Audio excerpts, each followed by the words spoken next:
waxaa jira qoys sool ah oo ka koobnaa hooyo iyo aabe iyo laba ubad ah oo ay dhaleen wiil iyo gabar ayaa maalmaha kamid ah wiilka yar aad u xanuustay markii dhaqaatiir kala dambeysay isaga dabalaabay ayaa la ogaaday inuu madaxa caabuqa kansar kaga yaalo wiilka markii aabihii wareystay dhaqaatiirtii ayuu u laabtay gurigiisii si uu xaaskiisa ugu waramo in wiilkooda uu xaalad ku jiro ana lama huraan tahay inuu galo qaliin qarashkiisu aad u badan yahay waxa qora ay ku badbaadi kara ay tahay mucjiso haddii aan qaliinkaas lala gaarin wiilkooda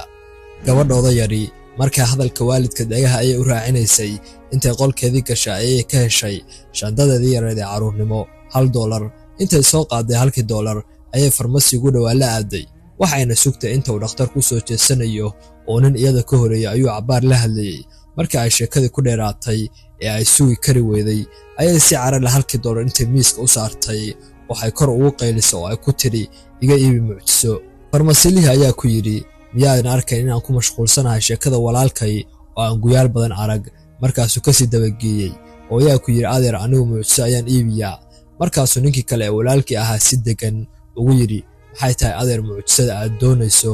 waxay si caruurnimo iyo laab xarnaan ugu tiri ma garanayo adeer aabe ayaa hooyo u sheegay in walaalkii haddii aan mucjiso helin uu dhimanayo ee $1 ma gooyaan qiimaha mucjisada isagoo dhool cadaynaya oo cod diiran waxa uu sheegayaa ayuu ku yiri $1 waa qiimaha mucjisada rasmiga ah laakiin horta waa inaan arkaa walaalka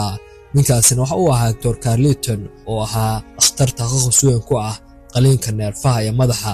gabadhii yareed ayuu u raacay dhankii gurigooda waalidkeedna uu la kulmay mar kale ayuu sheebaar wiilka ku sameeyay